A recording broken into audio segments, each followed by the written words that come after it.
Buenas tardes, doctor. Buenas tardes, compañeros. Nosotros somos el grupo de configuración externa del cerebro. Mi nombre es Michelle Ibarzáez Chepetarqui. El cerebro es la mayor parte de la cavidad craneal. La superficie es convexa, se relaciona con la calota craneal. La cara inferior, es singularmente plana, correspondiente al piso anterior y medio de la base del cráneo.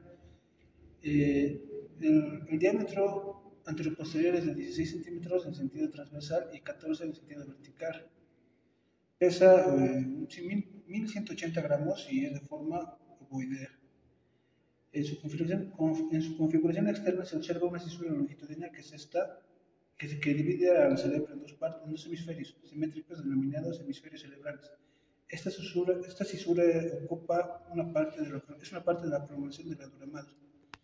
En la sustancia perforante anterior, que es esta parte de aquí atrás, es en la región basal, inmediatamente por fuera del quiasma óptico de los nervios. El quiasma óptico estaría en este lugar, lastimosamente en este cerebro lo han quitado. Parte de los nervios con parte de los nervios oftálmicos. Se halla una superficie en forma romboidea que vendría siendo esta parte de acá. Se denomina sustancia perforada anterior a la parte media. Se encuentra delimitada por los estriados olfatorios que no se llegan a reconocer muy bien, que serían en estos costados, que vendrían siendo de la parte del rombo en esta entrada. Son medial y lateral, el borde posteromedial del tracto óptico, que no está, que viene siendo aquí, que sería aquí abajo. El borde posterolateral del lóbulo temporal, que son estos dos lóbulos a los lados.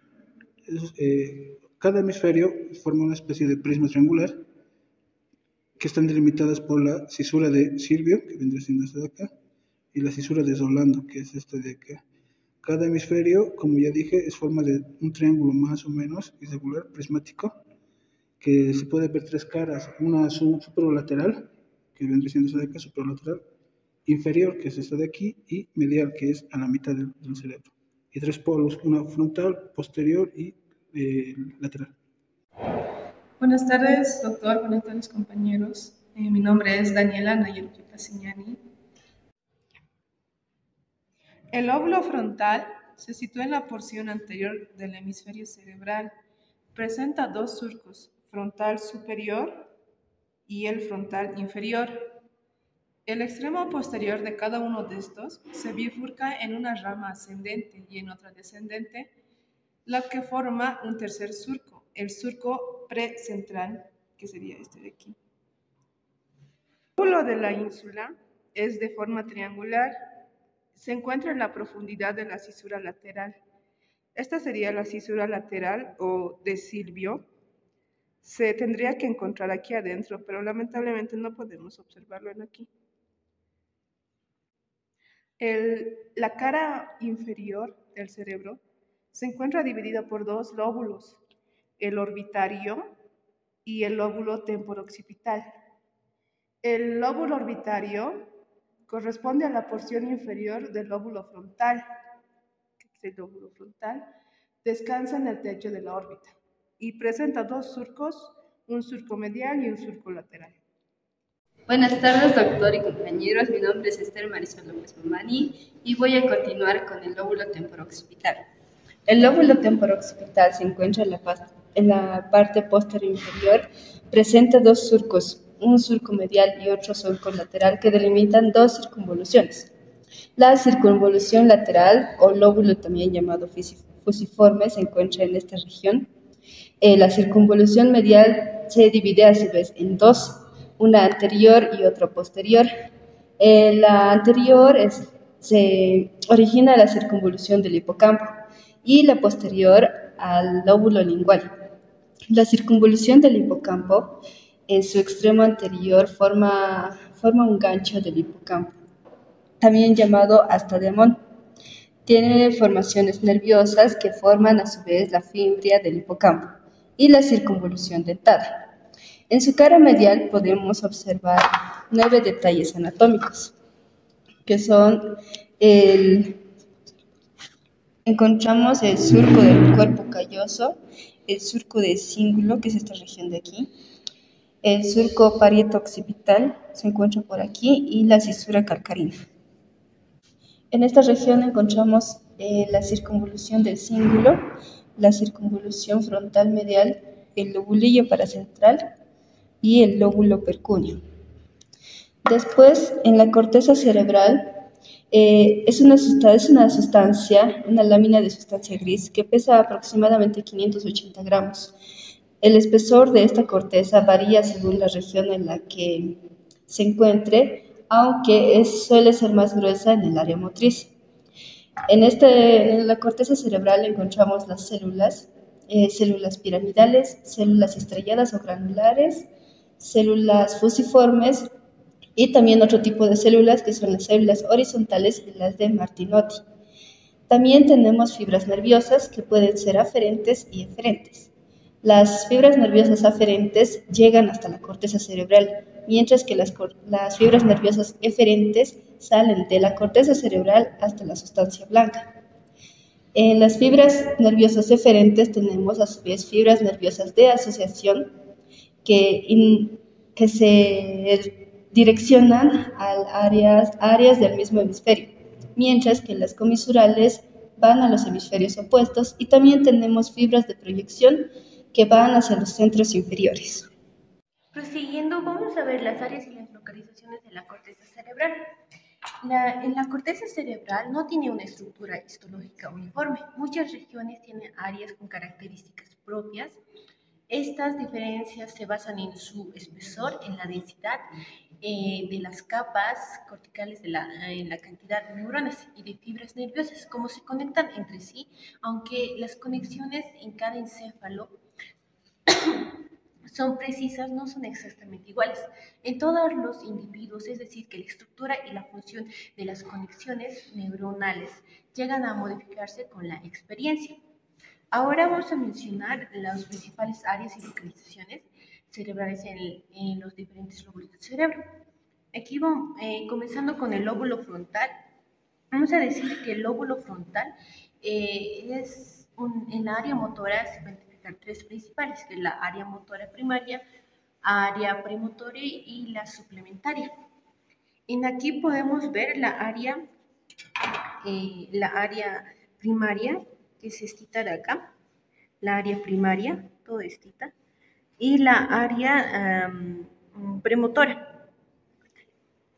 Como dijimos que esa es la área motora y esa es la área premotora, que corresponde al área motora primaria, o como conocemos la área 4 de Brodmann. Se halla en una circunvolución precentral y en la porción anterior del lobulillo paracentral. Una característica de toda el área motora es la predominación de las células piramidales. Se localizan donde se va a localizar las células gigantopiramidales de Betz, que miden hasta 120 micras de altura, y se estima la cantidad de 25 a 30 mil en cada hemisferio cerebral. De estas células nacen las voluminosas fibras de la vía córtico-espinal, córtico-nuclear, relacionadas con los movimientos voluntarios. Aquí podemos ver el área 4 de Brodmann, acá, y en este caso, como dijimos, que es la área motora, y esta va a ser la premotora, que van a corresponder al área 4 de Brodmann. Aquí también podemos ver, acá, en esta que es la área motora y esta la área premotora. Ahora, en el área motora se relaciona con la actividad motora voluntaria. Las lesiones irritativas de esta región pueden dar lugar a contracciones sucesivas de grupos musculares, como ocurre en la epilepsia. Las lesiones destructivas ocasionan parálisis de los grupos musculares afectados en el lado opuesto del cuerpo. Prosiguiendo con el tema, voy a proseguir con el tema capas de la corteza cerebral. Como vemos aquí, las capas de la corteza cerebral primitivamente presentan una estructura homogénea. Posteriormente sufre una serie de diferenciaciones que es posible descubrir varias capas y áreas. Según Economo, las describe seis capas o láminas de superficial a profunda. Aquí, como podemos ver, la primera capa es la capa molecular, constituida principalmente por células fusiformes abundante y fibras nerviosas. Aquí podemos ver la segunda capa, que es la capa granular externa, formado por abundantes células pequeñas de forma redondeada y células piramidales pequeñas. La tercera capa, que es la capa piramidal externa, que está constituida por células piramidales de diferentes tamaños. Aquí tenemos la capa 4, que es la capa granular interna, que es compuesta principalmente por numerosas células granulares. Y la capa 5, que es la capa piramidal interna, que está formada por células piramidales voluminosas, particularmente desarrollada en el área motora, donde se encuentran las células gigantopiramidales de Betz, cuyas prolongaciones axonales constituyen el fascículo córtico-espinal y corticonuclear. Y por último, la capa multiforme, que es la capa que se identifica de diferentes neuronas de forma variada. Predominan las células fusiformes. Prosiguiendo con el isocórtex y el alocórtex. Toda la zona de la corteza cerebral que presenta una disposición representada por icónomo, es decir, que ofrece las 6 capas, recibe el nombre de isocórtex. Las 6 capas que lo componen se va a llamar isocórtex. En cambio, aquellas regiones de la corteza cerebral que no presentan las 6 capas constituye el alocórtex. Desde el punto de vista filogenético, la corteza cerebral puede dividirse en 3, es el archicórtex, el paleocórtex y el neocórtex. El archicórtex, que corresponde a todas las formaciones antiguas, por ejemplo, el hipocampo, la circunvolución dentada y el insidium griseum, o circunvolución supracallosa. El paleocórtex, identificada como las regiones olfativas, como es el lóbulo piriforme, y el neocórtex es mucho más extensa, corresponde al resto de la corteza cerebral. Buenas tardes, doctor. Mi nombre es Judith Quispetola. Voy a continuar con el tema. Áreas premotoras, o también área 6 de Brodmann. Se halla por delante de la zona motora principal. Es un área que se relaciona con la función motora voluntaria dependiente de impulsos sensoriales, visuales, auditivos, somáticos. La lesión de esta área no produce parálisis, ¿ya? Pero hay incapacidad para realizar movimientos. Área motora suplementaria. Se halla en la cara medial del hemisferio cerebral. Participa en la programación y planteamiento de las actividades motoras, ¿ya? En la área prefrontal ocupa gran parte el lóbulo frontal del cerebro. Adquiere un desarrollo considerable, corresponde a las áreas 9, que están aquí, 9, 10, 11 y 12. De la cara superlateral del cerebro. Ya. El área prefrontal recibe fibras del tálamo óptico y se conecta con el cíngulo y el lóbulo temporal. Ya. Trastornos intelectuales, incapacidad para retener experiencias nuevas. ¿Ya?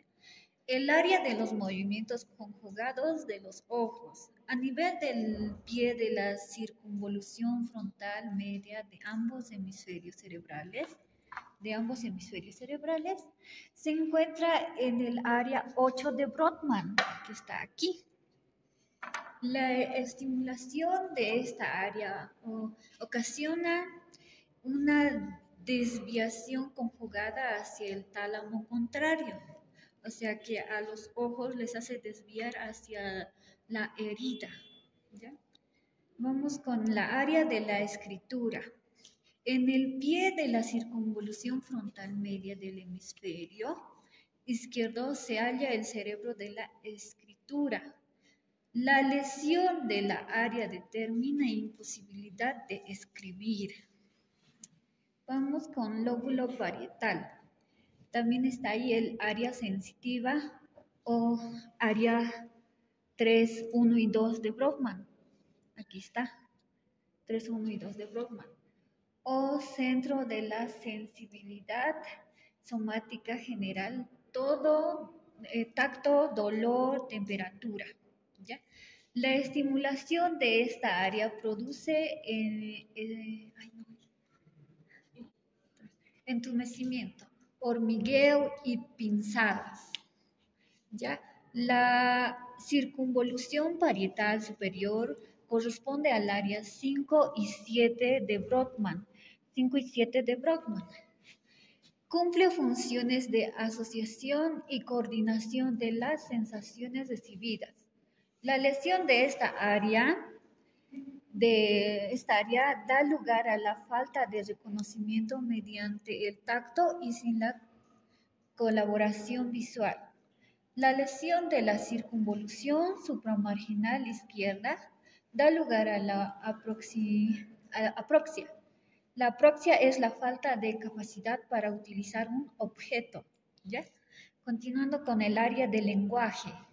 Se halla en el hemisferio izquierdo las áreas del lenguaje, área motora del lenguaje, el área receptiva del lenguaje, en el pie de la circunvolución frontal inferior y región opercular del hemisferio izquierdo se identifica el área 44 y 45 de Brodmann, donde se localiza el centro de la articulación de las palabras. Su lesión produce imposibilidad para hablar. En la circunvolución angular, parte de la circunvolución supramarginal y de la primera circunvolución temporal, se halla el área 39 y 40 de Brodmann, vinculada con la percepción sensorial del lenguaje. La lesión de esta área produce dificultad para comprender el significado de las palabras. Bueno, aquí tenemos las áreas de Brodmann.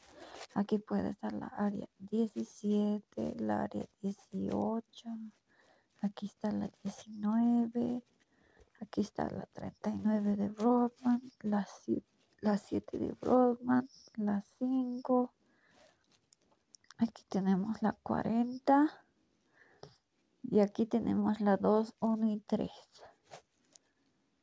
Tenemos la 4, la 6, la 8, tenemos la 9, tenemos la 46, la 10, la 44 y la 45, la 47, la 38, y la 21, la 22, la 41 y la 42, tenemos la 37, tenemos la 21, la 20. Esas serían las áreas de Brodmann. Soy estudiante de Derecho con Carrizaya y voy a continuar con el tema de lo que estamos hablando del cerebro humano. Voy a explicar el día de hoy el lóbulo temporal y el lóbulo occipital y también el lóbulo de la ínsula. Vamos a comenzar primero con lo que va a ser el lóbulo temporal que está en esta región. En el lóbulo temporal se va a albergar la corteza primaria de la audición del cerebro. Va a estar también manejando el lenguaje auditivo de los sistemas de comprensión del habla. Es otra parte que también va a estar conectada con la parte de la audición y también con la parte del lenguaje. También desempeñan un papel importante en las funciones visuales, como el reconocimiento de los rostros. En el lóbulo temporal es el segundo que tiene más lóbulos más extensos. El frontal tiene un lóbulo más extenso y el temporal es el segundo que tiene el lóbulo más extenso. Contienen también áreas corticales, que son como la corteza temporal. Vamos a hablar ahora de las áreas corticales y sus funciones. Primero tenemos el área A1 y el área 2. La área 1 es el área auditiva de primaria y también la secundaria. El área 41 de Brodmann y el área 42 de Brodmann. Luego vamos a tener el área auditiva de la asociación. Eso quiere decir que el área 22 de Brodmann va a estar también en la parte posterior, que es otra área del Wernicke. La parte posterior del área 22, en el hemisferio dominante va a estar la comprensión del lenguaje. Ahora vamos a especificar y señalar las áreas de Brodmann. Las áreas de Brodmann van a empezar desde esta línea superior, que es un límite entre la parte del temporal y la parte del parietal, del lóbulo parietal. El área 41 de Brodmann va a estar ubicado en esta dirección, casi cerca de la línea superior con la que está dividiéndose. Luego la área de Brodmann 42, luego el área 22, la 21 y la 20. Estas vamos a poder especificar en el lóbulo temporal. Ya. Las áreas de 21 y 20 de Brodmann dan origen a las fibras de fascículos temporopóticos que conectan los núcleos con el puente. Por lo tanto, estas áreas van a estar vinculadas con el sistema motor extrapiramidal, que va a estar un poco más internamente. La circunvolución del hipocampo va a estar ligada al sistema límbico, el cual va a cumplir un papel muy importante, tanto como la parte de la conducta y el comportamiento del individuo. En ciertas lesiones que se puede mencionar en el lóbulo temporal van a estar la crisis automástico y psicomotriz. ¿Qué significa esto? Esto quiere decir que cuando una persona puede realizar actividades coordinadas y complejas, pero no va a tener ningún recuerdo de lo que está haciendo. Ahora voy a continuar hablando sobre el lóbulo occipital, que también es el área de la visión.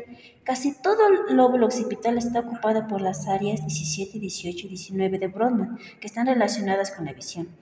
En el área 17 de Brodmann va a encontrarse el área visual primaria, que ocupa los labios superiores, inferiores y a profundidad de la cesura calcarina.